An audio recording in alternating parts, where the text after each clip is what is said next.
C'est la sensation électrisante la plus incroyable que vous ressentirez de votre vie. C'est le sentiment inconnu le plus familier que vous n'avez jamais ressenti. Vous jurerez que vous aurez toujours connu cela à ce moment-là.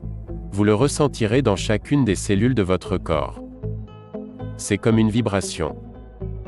Une cohérence dans laquelle votre corps devient électrique.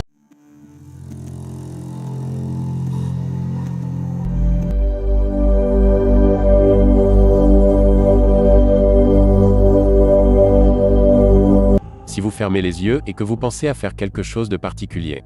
Vous êtes un athlète, vous pouvez comprendre cela. Si vous avez fait carrière dans le football et que vous exécutez un modèle ou devez faire quelque chose de particulier, vous le visualiseriez dans votre esprit.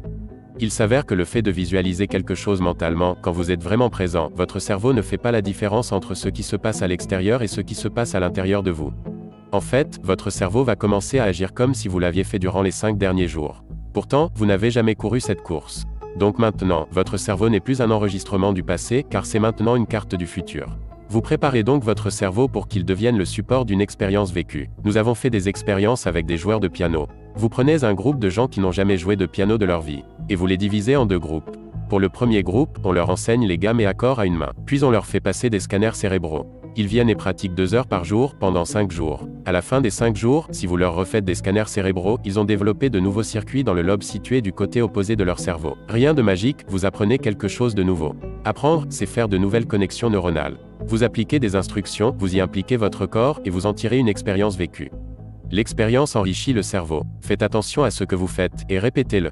Cela active, connecte, et assemble de nouveaux circuits. Maintenant, prenons l'autre groupe de gens. Ils viennent et pratiquent 2 heures par jour, pendant 5 jours. Nous leur faisons pareil un scanner cérébral avant et après l'expérience, mais ils ferment leurs yeux et se visualisent mentalement en train d'apprendre les gammes de piano. Après 5 jours, ils auront créé la même quantité de circuits neuronaux dans leur cerveau de la même façon que ceux qui ont réellement joué les gammes avec leurs mains. Comment l'interpréter? Cela veut dire que non seulement ils ont changé leur cerveau en pensant différemment, mais leur cerveau ressemble maintenant à un cerveau qui a vraiment joué du piano pendant 5 jours. Maintenant, placez-les devant un piano, sachant qu'ils n'en ont jamais joué auparavant. Ils joueront parfaitement les gammes et accords appris car leur cerveau est maintenant câblé pour cela. Donc, le fait de se visualiser tel qu'ils aimeraient être. Quelles sont les qualités requises pour se plonger dans cet état créatif? Cela commença par reprogrammer de nouveaux circuits pour créer une nouvelle personnalité. Et une nouvelle personnalité change la façon dont la personne perçoit sa réalité. Donc, la question est, est-ce que cela change le corps également? Prenons un groupe d'hommes. Faisons-leur faire du curl à une main dans leur esprit, ajoutons-y de l'émotion. Du genre plus fort, plus difficile, plus intense. Cela pour 1 heure par jour, pendant 2 semaines.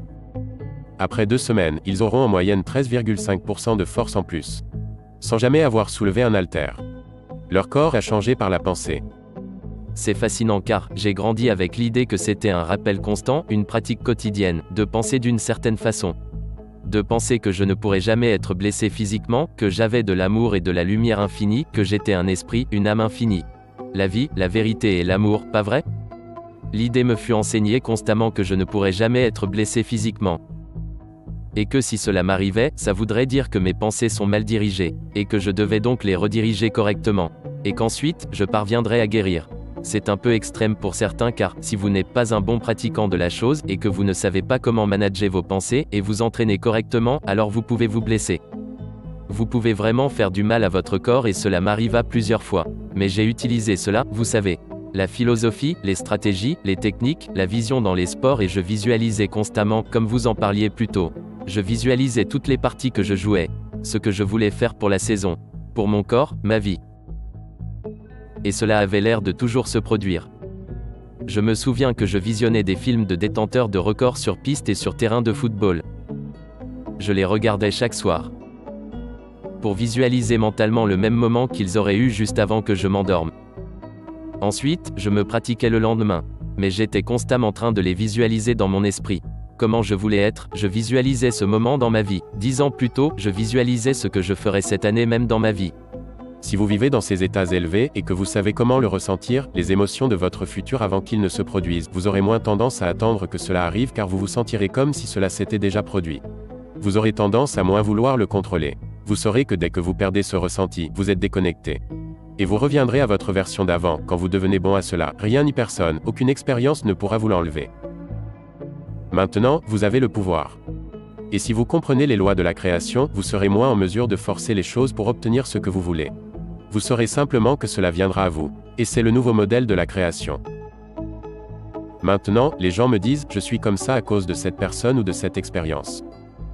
Je leur dirai, vous me dites donc que cette personne ou cette expérience contrôle vos pensées et vos émotions? Cela veut dire que vous êtes une victime de votre environnement. Mais quand vous changez vos pensées et vos émotions et que cela produit un changement dans votre environnement, vous changerez la croyance que vous êtes une victime consciemment ou inconsciemment de votre vie. Afin de devenir plus un créateur de votre vie, et d'un coup, vous ne pouvez plus blâmer qui que ce soit. Vous ne pouvez plus dire, cette personne-ci, cette chose-là. Vous devrez maintenant dire, je dois devenir plus fort que cet environnement ou que cette condition. Qui dans l'histoire je pourrais étudier, qui est passé par les mêmes challenges? Comment s'en sont-ils sortis? Je vais travailler cela à l'aide de la visualisation et cela m'aidera à m'améliorer. De la même façon que vous l'avez fait avec le sport. C'est le même processus. À quel moment expérimentez-vous le plus l'amour? Personnellement. C'est une bonne question. Il s'avère que la signature du champ quantique est plus forte en termes d'unicité et de complétude. Donc pensez-y, quand nous sommes en état de stress, nous nous sentons séparés. Car nos sens nous trompent en nous faisant croire que vous êtes là-bas et que je suis ici. Donc, tout le monde est séparé de nous. Et tout est différent de nous, c'est la réalité tridimensionnelle matérialiste. Mais quand vous commencez à vous ouvrir de l'intérieur, quand vous devenez rien ni personne, nulle part dans l'espace et le temps. C'est le moment où votre conscience s'aligne avec celle du champ unifié. À ce moment-là, vous êtes totalement présent. Maintenant, si j'arrive à convaincre les gens que ce n'est pas parce qu'ils ne voient pas quelque chose que cela n'existe pas. S'ils peuvent se connecter et prêter attention à ce champ. Puis y rester présent, et devenir plus conscient de son existence.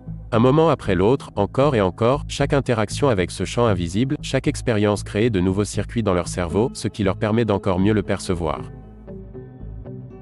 À mesure qu'ils y prêtent plus attention, ils s'en rapprochent de plus en plus. Ils ressentent alors moins de séparation, et plus d'unité et de complétude. Donc, quand cela arrive, cela provoque une cascade d'événements chimiques, physiologiques et énergétiques. Et pour moi, la meilleure façon de décrire ce champ, c'est cet amour intelligent est un niveau supérieur d'ordre, d'union et d'unité. Quand vous allez au-delà et que vous l'atteignez enfin, c'est la sensation électrisante la plus incroyable que vous ressentirez de votre vie. C'est le sentiment inconnu le plus familier que vous n'avez jamais ressenti. Vous jurerez que vous avez toujours connu cela à ce moment-là. Vous vous y connecterez et ce ne sera pas le même genre d'amour que pour votre chien. Vous le ressentirez dans chacune des cellules de votre corps. C'est comme une vibration, une cohérence dans laquelle votre corps devient électrique. Et la seule façon de décrire cela, c'est l'amour. Et voilà ce que je dis toujours, la première fois que ça m'est arrivé, et toutes les autres fois depuis, quand je reviens à mes 5 sens, je me dis toujours. Joe Dispenza, tu te trompes sur tout. Car un masque, un conditionnement est porté et tu réalises que la façon dont tu perçois la vie n'est pas réelle.